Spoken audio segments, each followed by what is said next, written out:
All right, imagine for a moment that the basic map you have of the global financial system. The one you probably learned in school. Exactly. The one about banks lending out deposits, central banks pulling all the strings. Yeah. What if that entire map is just, well, fundamentally wrong?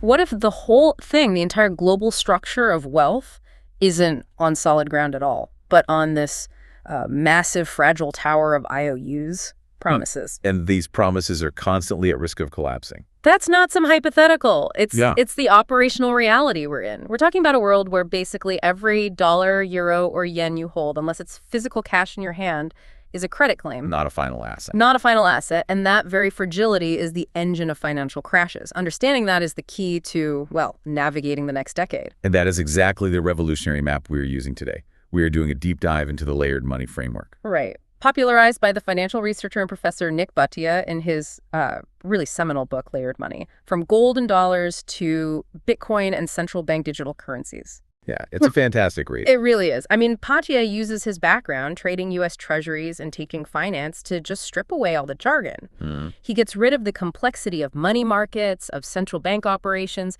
and he just reveals this simple truth. Money is a hierarchy. It's a pyramid of claims, and it's all defined by one thing. Counterparty risk. Counterparty risk. Who do you have to trust? So think of this deep dive as your shortcut.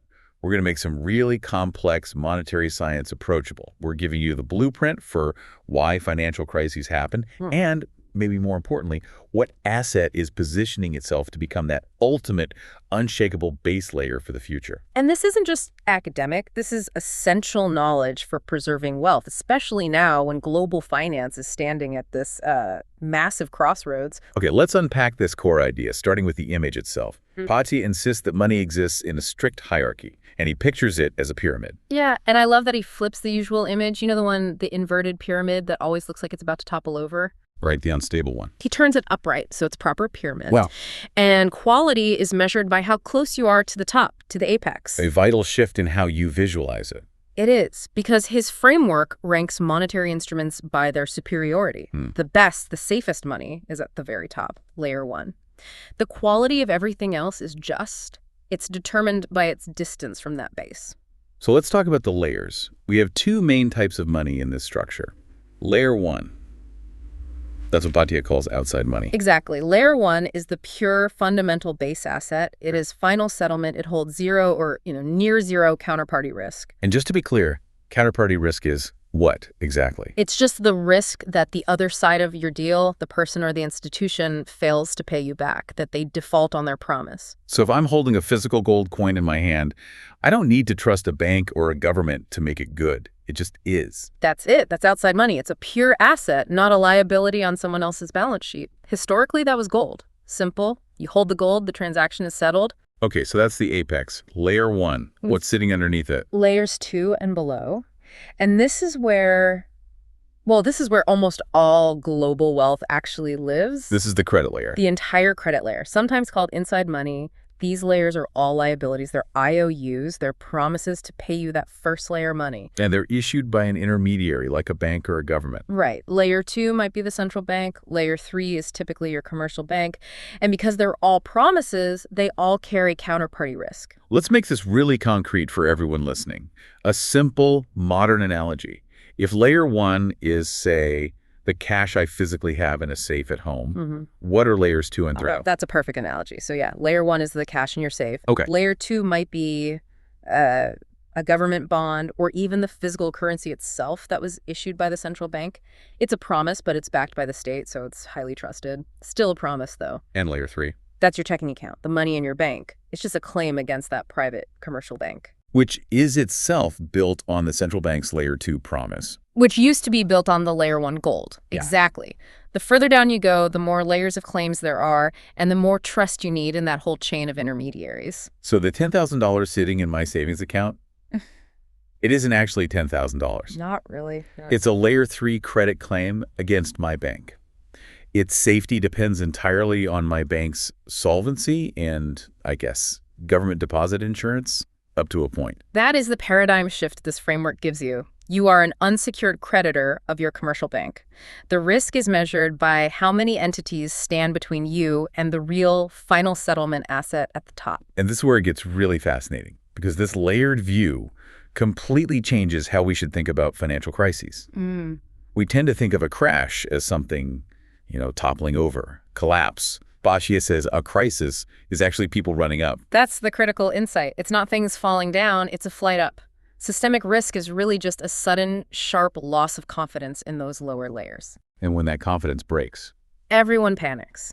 They execute this defensive flight to quality. They scramble to convert their risky, lower-layer credit claims into something superior, something higher up the pyramid with less counterparty risk. so if I'm suddenly worried that my bank, my layer 3 bank, is in trouble, my first instinct isn't to buy some risky stock. It's to get my money into the safest thing I can. Exactly.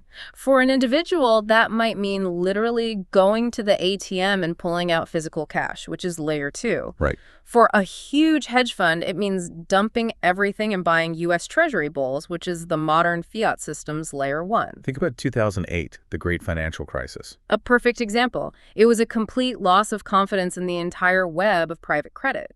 Layer 3, even some weird layer 2 instruments. They were all suddenly seen as toxic. And everyone, from giant institutions to just nervous people at home, tried to jump up the pyramid to the safest collateral they could find. Which was U.S. government debt. Okay, but hang on. This is a question that I think is really important. If layer 1 is supposed to be the thing with zero counterparty risk, and U.S. Treasuries are the modern layer 1, aren't they just debt? They're IOUs from a government that has trillions in liabilities. Aren't we just swapping gold for sovereign default risk? That is the perfect question to ask, and it really gets to the massive shift that happened in 1971, which we'll get into. You're absolutely right. Technically, sovereign debt is a liability. It's not outside money like gold. So how can it be layer 1? Because in our current system, the market, the regulators, and the central banks have all implicitly agreed to treat it as the prime collateral. It is the asset that's used to secure trillions in credit in the deepest liquidity pools, like the repo market. So even though it's technically a promise, Yeah. the market treats it as the ultimate safe haven because the entity that issues it also controls the money printer and has the power to tax. Precisely. It's the lowest possible counterparty risk within the existing fiat system. The flight to quality is a flight to whatever is perceived or regulated to be the base layer. So a crisis isn't a collapse.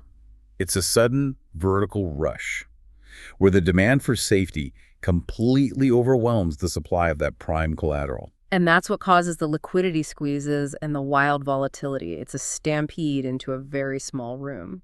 What I love about Bhatia's work is that he shows that this layering isn't some new 20th century invention. Not at all. This goes back, almost 1,000 years. It does. The perfect historical precedent is 13th century Florence. In 1252, they introduced the gold florin coin. To florin. It was standardized, it was trusted everywhere, it was the definitive commodity base, pure layer 1. And as soon as you have a trusted layer 1, the market naturally invents a layer 2 to make life easier. Of course. I mean, trade was booming across Europe and the Mediterranean. Carrying around giant chests of heavy, risky gold coins was just not practical. Merchants needed a better way. They needed deferred settlement. Which led to the first bankers. The banco system, yeah, the bench. A merchant would deposit his gold with a trusted banker and get a paper note, or just a ledger entry. And that note was layer 2. A promise to pay the underlying layer 1 florin on demand. The entire early banking culture was built on pyramiding this layer 2 credit on top of physical layer 1 gold. And that sounds like a pretty stable system because it had a built-in check. It did. There's a disciplinary constraint. If a banker issued too many paper notes, too much layer 2, he'd eventually face a bank run when people came for their layer 1 gold, right? Exactly. The public's right to redeem their paper for the real finite asset kept credit creation in check. You couldn't just print infinite notes because you only had a finite amount of gold in the vault. But the whole system changed. The modern fragile system was born when that external check was removed. That is the modern monetary transition. Yeah. It was cemented in the U.S., really, between 1933, when they outlawed private gold ownership for citizens, and 1971, when President Nixon completely severed the dollar's final link to gold for foreign central banks. The gold standard was officially over.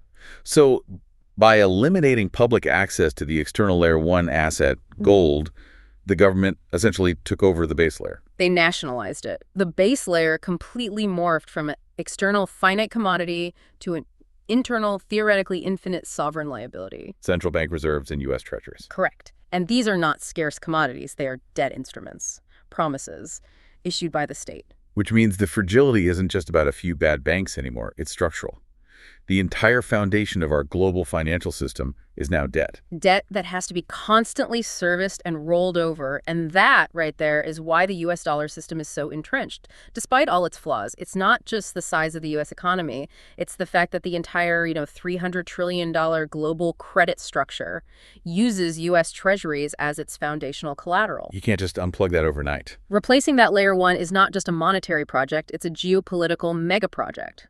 Okay, before we dive into the big crisis of 2020, we have to clear up a major misconception about how this giant credit pyramid is actually built. Oh, this is a big one. Because the story you learned in your Econ 101 class is, well, it's just wrong.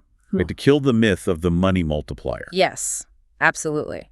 The textbook story, the money multiplier, suggests that central banks control the quantity of money. They fix the supply of layer one reserves, and then commercial banks lend that out over and over, multiplying it. So it implies the central bank is like a gatekeeper, strictly limiting how much credit can be created. But that's just not an accurate description of how it works in reality, and it's not some fringe theory. Central banks like the Bank of England have published papers confirming this. The money multiplier model is wrong. So why is it wrong? It's wrong because reserves are not a binding constraint on lending. A commercial bank does not wait to receive a deposit before it makes a loan. So they don't lend out existing money. No. Reserves are supplied endogenously. That's a technical term, but it just means they're created inside the system, on demand, as they're needed. Reserves are a consequence of lending, not a prerequisite for it. Okay, walk us through that. Endogenous money creation. How does it actually work? Let's say you go to a commercial bank for a $500,000 mortgage. The bank doesn't go to its vault and check if it has $500,000 in reserves to lend you. What do? They just credit your account with a new deposit for $500,000. It's just a keystroke. It's the bookkeeper's pen, exactly. They create a new liability on their books. That's a new deposit. And it's matched by a new asset. That's the loan, the debt you now owe them. New money was just created basically out of thin air with an accounting entry. So the creation of Layer 3 credit is driven by the demand for loans in the real economy. Precisely. People wanting houses, businesses needing capital, that's what drives money creation. The bank only needs to worry about getting reserves after they've made the loan. Why do they need them then? Mostly for two reasons. One, to settle payments between banks. So when you buy the house, your bank has to send the $500,000 to the seller's bank. And two, to meet any regulatory requirements or demands for physical cash withdrawals. And if a bank is short on reserves, they can just get them from the central bank. On demand, yes. The central bank stands ready to supply whatever reserves are needed to keep the payment system stable and, this is the critical part, to keep the interest rate at its target. They are price setters, not quantity setters. So what is the central bank's true control mechanism then? Their power comes from setting the price of those reserves, the short-term interest rate. By raising or lowering that rate, they influence the cost of capital for the entire banking system. So a higher rate makes lending more expensive, less profitable, so banks do less of it. And a lower rate incentivizes more credit creation. They're not controlling the flow of a scarce resource. They're influencing the appetite for creating a new one. It's a subtle but really profound difference. It is. It reveals that the Layer 3 credit layer is far more dynamic, far less constrained than we're taught. And that helps explain why the resulting credit pyramid can get so massive and so volatile. So once you understand that, endogenous money, the layered hierarchy, the market panic in early 2020 when COVID first hit, it stops looking like a random black swan event. It becomes a perfect, almost chilling case study of that defensive run up the pyramid. A textbook example. Absolutely. Risk perception just exploded overnight. And everyone holding Layer 3 assets, corporate bonds, private credit, even money market funds, they all knew instantly that they were holding claims against issuers who might suddenly go bust. So the market's gut reaction is to dump anything with even a whiff of risk and grab the safest thing possible. And in our world, that means one thing: short-term U.S. treasuries. The designated Layer 1 collateral. We saw illiquidity just cascade through the system. Everyone was a seller of everything else and a buyer of USTs. Driving their price to the moon and their yield to basically zero. It got so bad that even the treasury market itself, the safest market in the world, started to become illiquid because the demand for them was so overwhelming. And this really highlights the structural fragility when you look at the numbers, the sheer mismatch between the size of the credit pyramid and its tiny foundation. Let's just state those numbers again because they're staggering. The total amount of dollar-denominated debt and financial instruments globally, all that Layer 3 credit, is somewhere north of $200 trillion, maybe even $300 trillion. Okay, so that's the pyramid.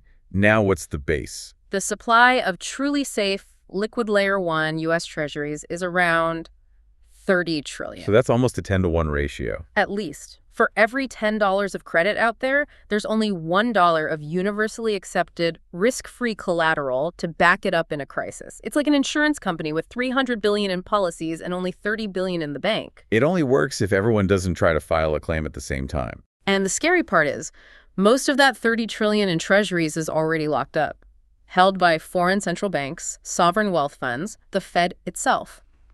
The actual available supply of safe collateral in a panic is shockingly small compared to the market that wants it. This is why the plumbing of this system, the repo market, is so vital. Let's just quickly explain that. Right. The repo market repurchase agreements, it's the engine room of global finance. It's where banks and big financial players lend to each other overnight, using Layer 1 treasuries as collateral. A very short-term, very safe pawn shop, basically. A good way to put it. And it's what keeps the whole system liquid. When panic hits, like in 2020, everyone demands only pristine Layer 1 collateral for these repo loans. They refuse to lend against anything riskier, and the whole market just freezes. The insatiable demand for treasuries in the repo market during a crisis is the clearest picture you'll ever see of that run up the pyramid. Exactly. So when you see very low yields on U.S. Treasuries, it's not just a sign of low risk. It's a sign of a desperate, structural, never-ending demand for the one piece of collateral that keeps the whole $300 trillion house of cards standing. It's the price you pay for security. The cost of minimizing counterparty risk in a system drowning in it. Okay, so now we have to bring in the ultimate challenger to this debt-based Layer 1 system, a decentralized cryptographic asset. Nik Bhatia makes the case that Bitcoin is positioning itself to be that anti-fragile base Layer 1 asset of the future. He argues it takes the best monetary properties of gold, real scarcity, neutrality, final settlement, and it makes them native to the digital world. Portability, verifiability. And that fixed supply of 21 million, that's the key. A mathematical scarcity that no government can inflate away. So if the core problem with the current Layer 1 treasuries is that it's an IOU that can be printed infinitely, Bitcoin solves that by just being a pure asset. It has zero counterparty risk. Once you hold the private keys, you hold the asset. Settlement is final. It is the literal definition of outside money. It is, and this is where the framework becomes predictive. If you can establish Bitcoin as Layer 1, then the entire global financial system can start building layers of credit and high-speed payments on top of it. Okay, but this is the critique we always hear. Bitcoin is too slow. A transaction settles every 10 minutes, but Visa does thousands per second. How can this slow base layer possibly support a modern, instant global economy? That critique just fundamentally misunderstands what a layered system is. Bitcoin's Layer 1 is a settlement layer. It's not meant to be a coffee and donuts payment layer. It's designed for security and finality. Exactly. Its slowness, its robustness, the immense energy protecting it, those are its features, not bugs. It's meant to be the final, immutable ledger. It's the vault, not the cash register you use every day. So that deliberate slowness is what makes it profoundly reliable. And that reliability is what allows for the development of really efficient Layer 2 solutions on top of it. The best example right now is the Lightning Network. Explain Lightning in layered terms. The Lightning Network is basically a network of off-chain payment channels. A good analogy is opening a tab at a bar. Okay. You and the bar open a channel on the main Bitcoin blockchain, Layer 1. Then you buy a bunch of drinks all night, and each transaction is just an update to the balance on your tab. It's instant, it's almost free, it's all happening on Layer 2. Off the main chain. Right.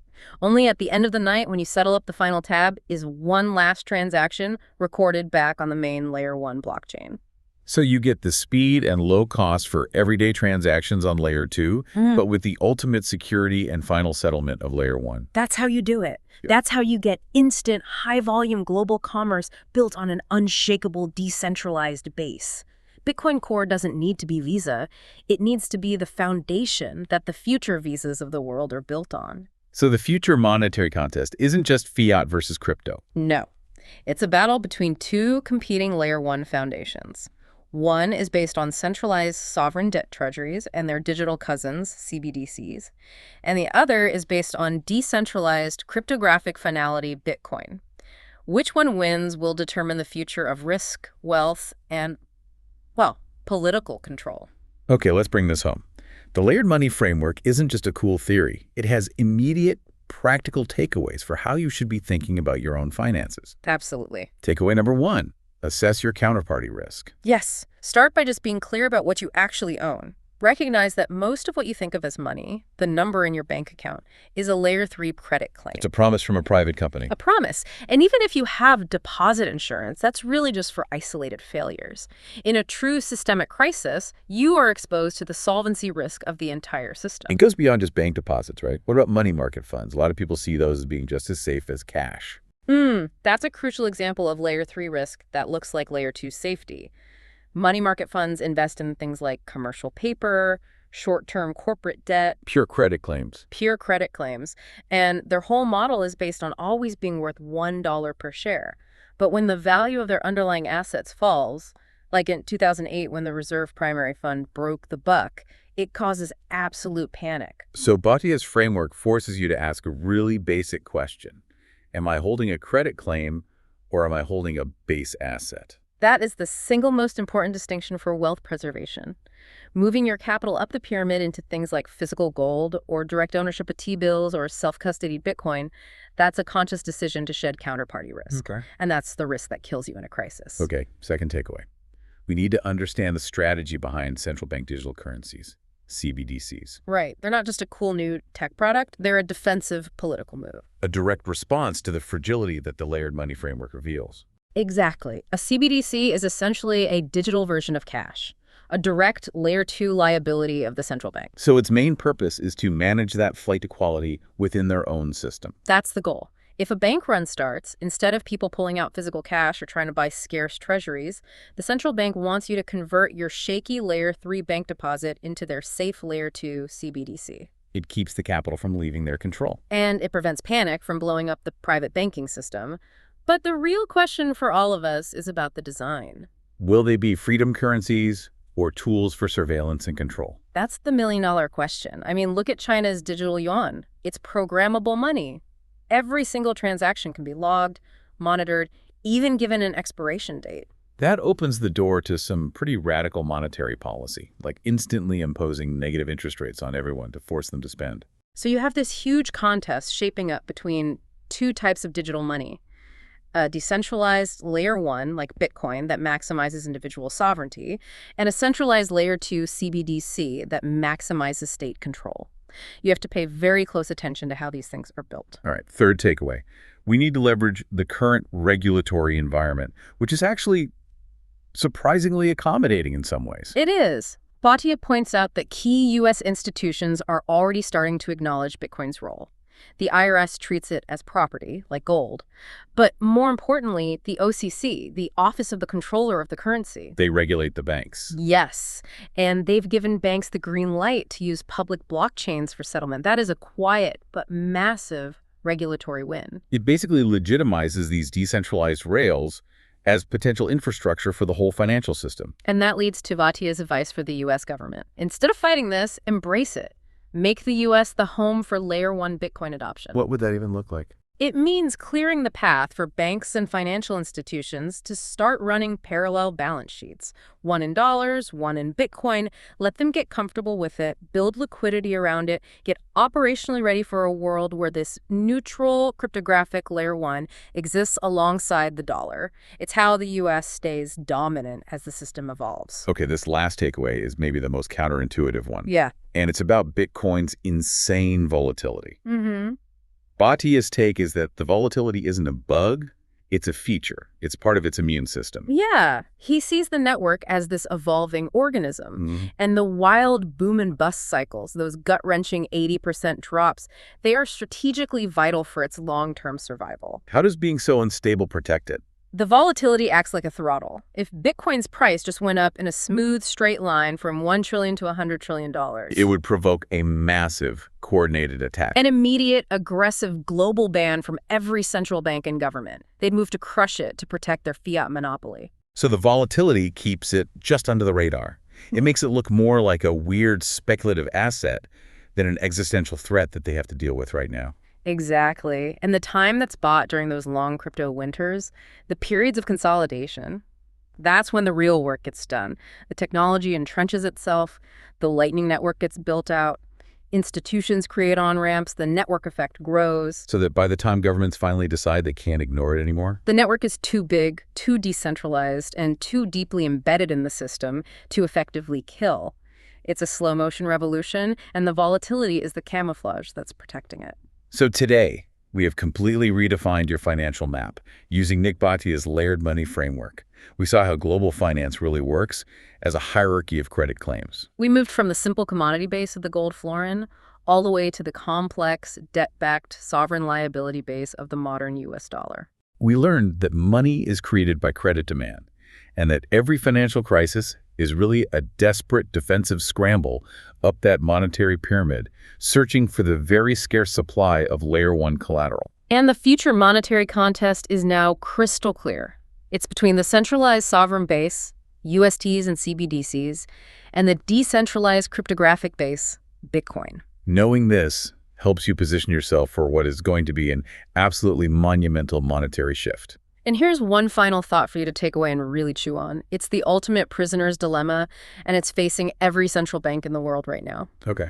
When the world's financial leaders finally sit down at the table to figure out a coordinated global policy to deal with Bitcoin, the real strategic move for each individual nation won't be to agree to ban it. What will it be? It will be to publicly drag their feet, to delay any collective action, while quietly, behind the scenes, stacking as much of the asset as they can on their own national balance sheets. Because the incentive to cheat is massive.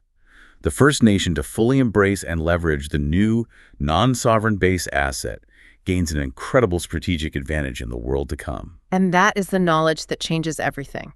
If this deep dive gives you a new map to navigate the world, we really encourage you to go to the source. Read Layered Money, from gold and dollars to Bitcoin and central bank digital currencies. It will solidify your understanding of this critical shift. Please subscribe to the deep dive, and we will catch you on the next one.